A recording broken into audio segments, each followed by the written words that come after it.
quick announcement. So yes, I'm at the airport. So if you're hearing announcements, you're like, what is that? Christy's at the airport. I'm headed home. And so just bear with me on the announcements. But first off, one little quick announcement is that this is the last couple of days to sign up for Fitme weekend because registration completely closes on September 1st. And so if you are one of those last minute folks, this is your time to shine. It's time to sign up. And so registration closes on September 1st and the weekend is September 16th through the 18th.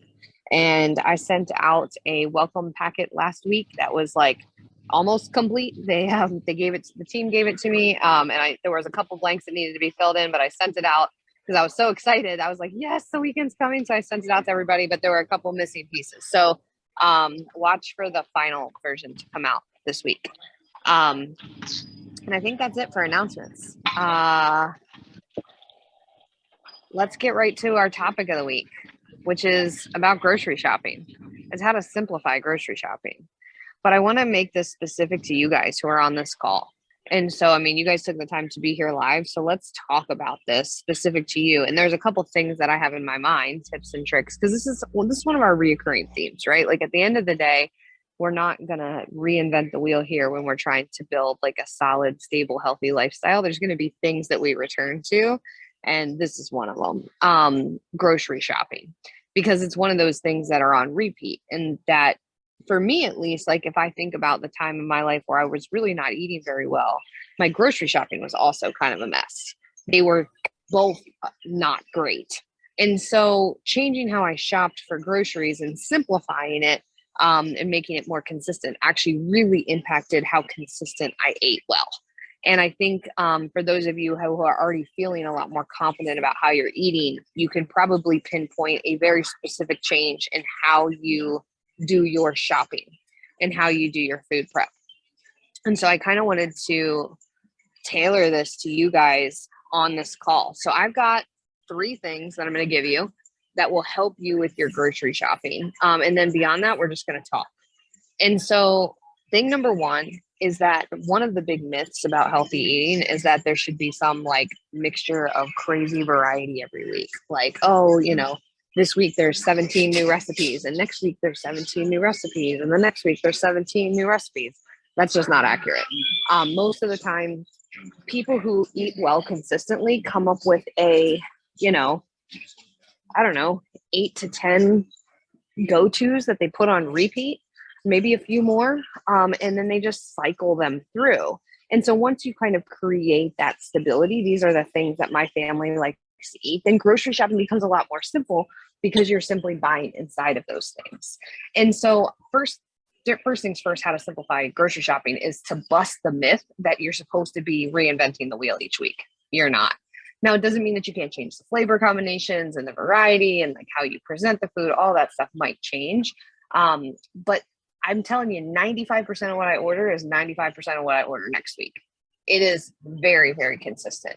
And so one of the very first things that you can do is start to think about like, what are the like Fit Me plate style meals that my family really likes or that I like, and that my people like that I can put on repeat. And those become the basis of your grocery list. The second thing that I highly recommend, other than just trying to not reinvent the wheel each week, is to stick with this rule of 3s. The concept is that you basically pick 3 proteins that you're going to buy and 3 vegetables. And those become like the fresh things that you order. And you build your dinner plan around that.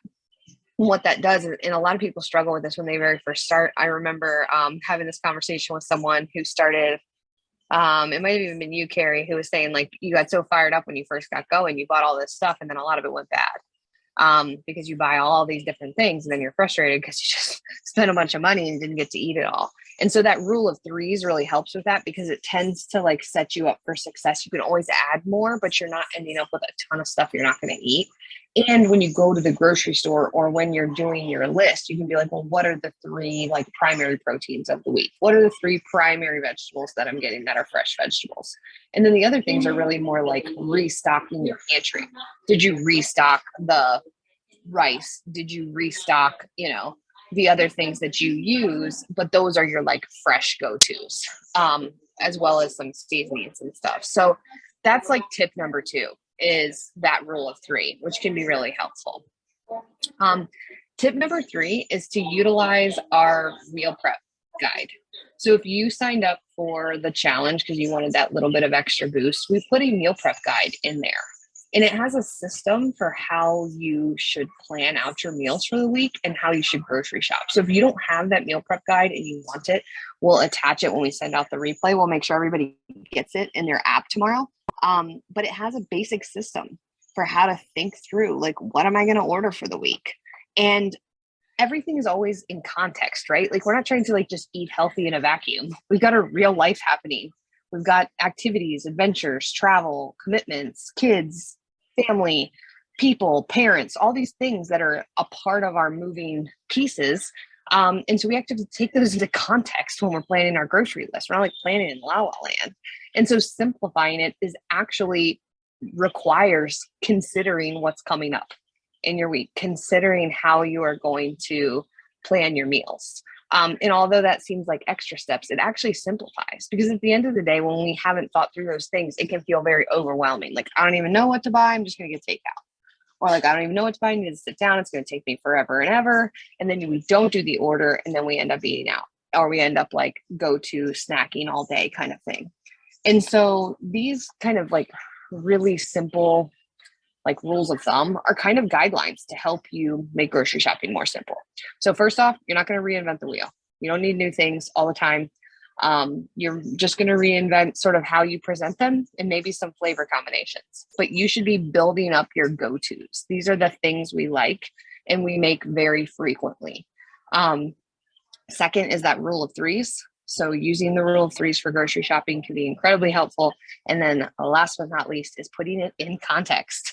What is going on in your real life? Like, if you're traveling all week, you don't need to buy 3 vegetables. It doesn't matter what Christy Campbell said about the rule of threes.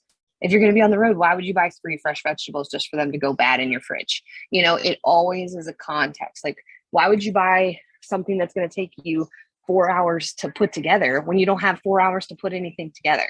So always consider what's actually going on so that you can build out your plan for that. And last but not least, I think is like the final like pro tip, is that when I started shopping online, whether it was ordering online or having my stuff delivered, grocery shopping got significantly easier, and my budget, changed. It was like I could, what I spent in using the like shop for me service, whether it's pickup or whether it's delivery, I saved in the miscellaneous things that I would have bought had I just gone to the store. And so even though there is a fee associated with some of those services, I tended to spend way more money and buy a lot more nonsense when I was like physically going into the store. So it might be something to consider, is if you're really struggling with that, you end up going and you have to take all your people and you're buying everything and throwing it all in the cart, and they saw this and wanted to add that. And then like maybe try online ordering, do a pickup, maybe try Instacart. Like, let them each pick one thing that they really are looking forward to this week, but then they're not just like miscellaneously picking things up off the shelf. The way for me to double my grocery bill is to take my husband with me grocery shopping. That's the fastest way to double the grocery bill. And so use that like little tip for yourself too, is, what do you accidentally put in the cart that you probably wouldn't if you were doing an online order. And so that's kind of like my last little pro tip on that. So those are the things I wanted to cover, and the rest of it, I just want us to talk. So what are the things on your mind around grocery shopping? What are the things that are hard? What are the things that are either unpredictable or inconsistent for you? And then we can brainstorm together how to make them better. I think my first question would be, and I know we're kind of spread out all over the country, but do you have any suggestions on kind of where you would begin with online ordering? Anything in particular that really has been helpful or stands out? Like, for example, I have a Costco membership, and I know they order, but like just for that daily, any suggestions? Almost all grocery stores now, like from Walmart to Target to Safeway to Harris Teeter to Whole Foods to like, on the spectrum of grocery stores, now have like a online order. And so you can go straight through the store most of the time, but you can also use an app. Like, I use Instacart is the name of the app. And that app gives you the list of stores that you can order through. And so it really just depends. Like if you have a store that you really go to consistently, then look and see if they have their own online order system. It's so common now after like the COVID pandemic that, I mean, almost everywhere has it.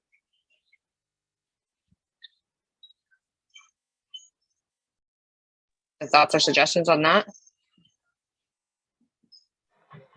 It's really changed the way that I do my shopping. Is I did the online ordering through Walmart or our local grocery store, Hy-Vee. I did that during COVID, but once COVID stopped, I stopped, which was really strange. But now that I'm splitting my time half between home and half between our vacation cabin, it's easier because I end up making the online order and we pick it up on our way home from being at the cabin. So that's totally changed my whole perspective on it. So it's like, I don't go to the grocery store anymore. It saves me so much time because I'm able to do it online. I can add things to it if I start at the beginning of the week, and I can add things to it up until I think like 3 or 4 hours before my pickup time. So that has really just been a godsend for me. And it took me being in this group and listening to all the calls and everything. I was like, why don't I do that? Duh. You know, so it was just a game changer for me. I think that was a really important point that you said, Julie, about time, because time is valuable to all of you. The time that you spend at work, the time you spend with your families, the time that you spend organizing your life, all that's valuable time. And so sometimes doing that online order can save you a significant amount of time. Like if you would have spent 90 minutes or 2 hours doing a round trip to the grocery store, then you can apply some of that to your food planning. You know, you could apply some of that to a walk. You could reallocate some of that into food prep, and you're just using your time differently. How much is that worth to you? Like, let's be honest, like part of the reason that sometimes we don't do those kind of online orders because there's some kind of service fee, but the pickup service fee is not very much. So let's say worst case of the scenario, it's $10 for pickup. It's a little bit more for delivery typically, but like say it's 10 or $15 to the pickup. You're telling me 2 hours of your time isn't worth $15. So you could get 2 hours back to go for a walk or to hang out with your people or to have some you time or to do some food prep. And then just ask yourself, is it worth it? And then now it's funny because grocery shopping can become like an enjoyable, fun thing that you do on occasion when you want to go like browse, you know?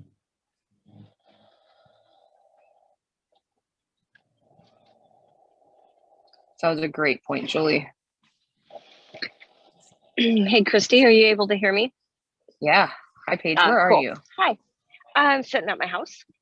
Oh, it just looks so beautiful. It's like you're like at a destination. It just didn't look like your house. At first, I thought I saw a palm tree. Oh, yeah, you did. It's my palm trees. Oh, My Washington trees trees in your house in Pacific Northwest. I know. They make them. I don't know. I bought them years ago and babied them, and now they're big. Amazing. So yes, that's why I have them, because it makes me feel like I'm in vacation. Yeah, I thought you were somewhere. Yeah, no, just sitting on my patio. I have really leveraged the online ordering. It's my primary go-to probably since January of 2020. Even we started it prior to like the world shutting down, and we did it more just because I wanted to eat more at home and less out. And so that was one way to make sure you had food in. We chose Walmart because we have 2 teenage boys that eat us out of house and home, and to sign up for the whole year was $90, and it's free delivery. I could order 5 times a day if I wanted to, as long as my order's over $30, they deliver it free for that $100 fee for a year. And so, you know, it took me a while, but it's pretty much our primary method of ordering. And then I'd say this year in January, I finally dialed it in and got really serious about thinking about kind of a standard grocery list, like how you started off this meeting, Christy, with 95% of the time you order the same, 95% of the time next week too. And so I really sat down and hand and paper wrote out the certain things. Like I always want avocados. I always want mixed greens. I always need some chicken, and pretty much wrote out And one of the cool things about, at least at the Walmart online, is you can build a base shopping list or various shopping lists. I mean, it could be protein, you know, you could, so I just created a base list.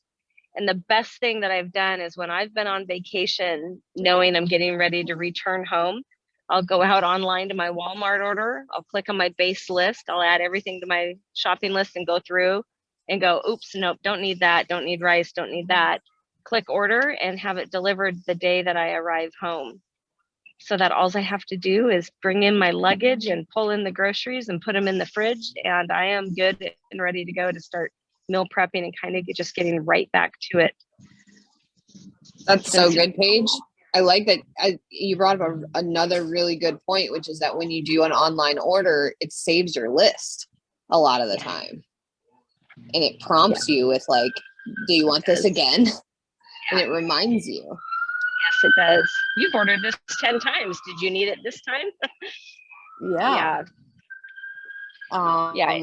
It's life-changing. It's pretty amazing. And we still go to the grocery store, different grocery stores for like, you know, we might go to Hagen's for certain, you know, meats or seafoods. We might go to Fred Meyer's for certain things that, you know, we don't like it, you know, the kind of essentials from Walmart. But yeah, it really saves so much time.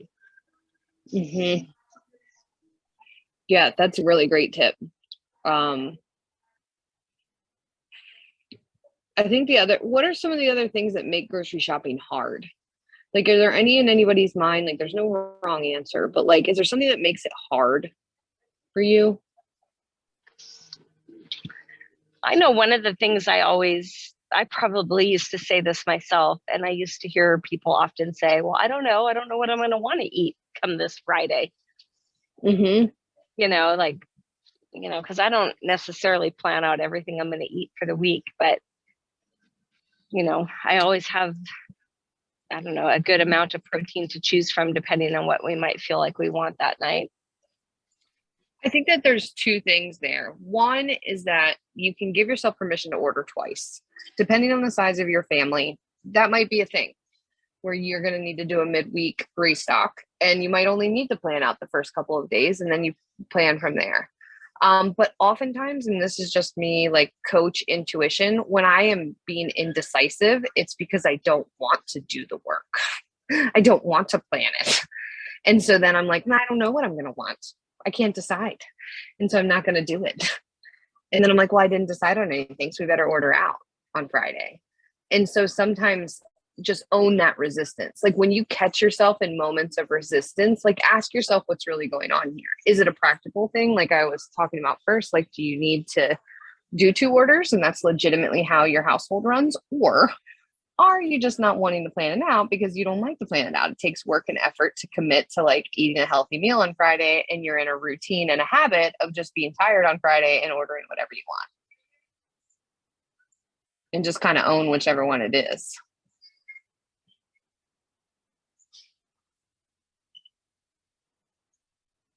I have a question. Anybody else have a thing? Yeah, Carrie, go ahead. So one of the big problems that I see with ordering is substitutions. I am really, really, really careful and picky about what brand of what type of food I put in my body. And I know that that's been a problem with online ordering. How do you get around that? Well, I think it just depends on if it's a deal breaker for you, right? Like at the end of the day, like I know people who, if they're like, I order peaches and these come all busted, like this is a deal breaker for me. Like I'm real mad, you know, never ordering online again. And so if it's a deal breaker for you that you don't get it exactly the way that you want, then your grocery shopping may be less stressful to go get it. I mean, at the end of the day, everybody doesn't need to order. It's just one possible solution to create a routine. So I don't know that there's any hack, because at the end of the day, there's going to be different grocery shoppers. Like if you do online ordering, it gets assigned to a different person every time. And so sometimes there isn't consistency, and sometimes they do substitutions. But for Instacart, for example, you can say things that you are okay with them substituting and things that you're not. And so you can tell them, do not substitute this. If they do not have it, don't put anything, just refund me. Yeah, and I can also, just from a Walmart perspective, I totally get it, because I've been frustrated at times with substitutions as well. However, their app is pretty creative. You can do exactly what Christy said. There's numerous options, allow 0 substitutions. You're okay with substitutions of the same brand, just different size. I mean, you can really specify. And then if they do substitute something and it's been delivered to you and you're like, oh, yeah, no, I'm not eating that. Or you get crappy peaches, you can go right on the line, start a return, and click, click, click, and say why, and they put the money right back in your account, no questions asked. Mm-hmm. Mm-hmm. That's good to know. Carrie, does that help? Or is that still like, I don't know? Actually, it does help a little bit. With the Walmart thing, that's really interesting to me, Paige. I'll go check it out. I'm not as pressed for time as a lot of you. I don't have kids at home. So, so when I'm not working or when I'm not doing things for my church, my time is my own. So shopping is a much less stressful and much more pleasurable thing for me. But there are times, traveling and coming back home to nothing in your house is a real problem. And so, Paige, your suggestion really resonates. Thank you. I really like that. Mm-hmm. Mm-hmm. Well, Yeah, and also with Walmart, if you do the pickup instead of the delivery, you can refuse it right there and they'll take it right off your bill if they substitute something that you don't want. Yeah, that's good to know too. Really good to know.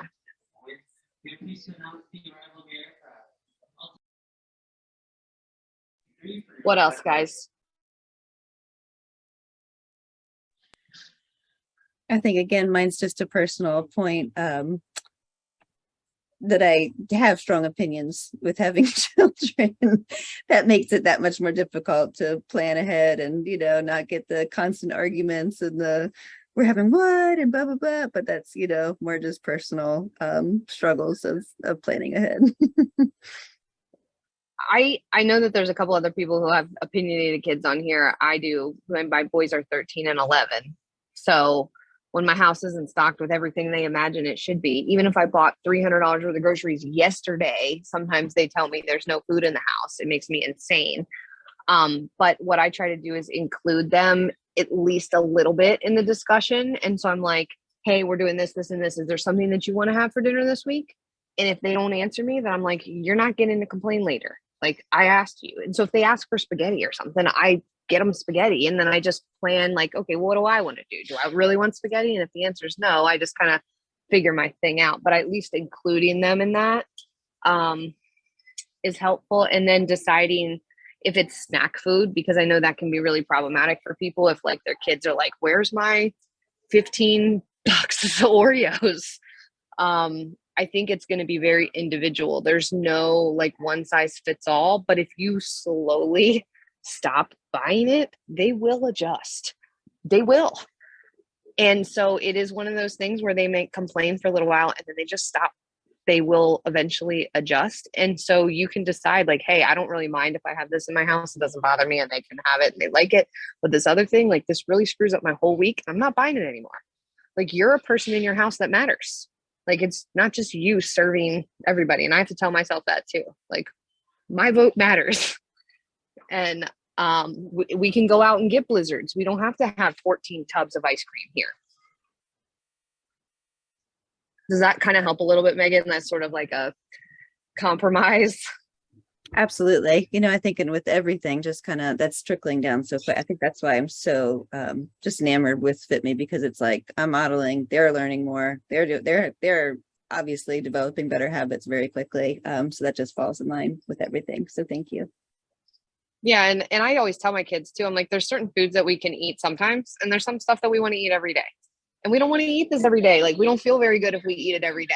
And it doesn't have to be like, oh, this food is the devil or this food makes you fat. Like sometimes with kids, it's just as simple as like, listen, you're going to feel like garbage if you eat cereal all day long. And my boys would literally eat cereal all day long if I let them.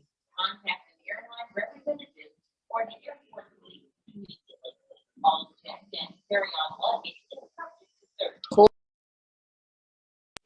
Crap, I muted myself. Anything else, guys, before we wrap up? I think this is a really good discussion and lots of good ideas and shares. I mean, hopefully there's at least one thing that you're going to take from this call and be like, yeah, I can use that to make grocery shopping a little less stressful, a little more consistent and doable. And really own your routine. Like at the end of your time with Fitme, like whether that is 1 year, 2 years, whatever, I want you to be like, this is what works for me and my family.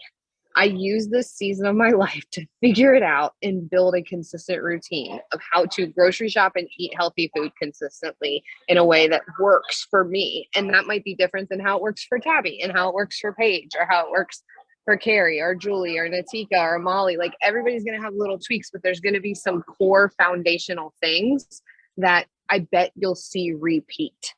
That why don't they teach us this in school? I don't know why. Like, I think that this should be a part of what people learn in school, and it's not, or at least like a part of, growing up, but we're going to learn it now. We all have to figure out our own way now and what works for us.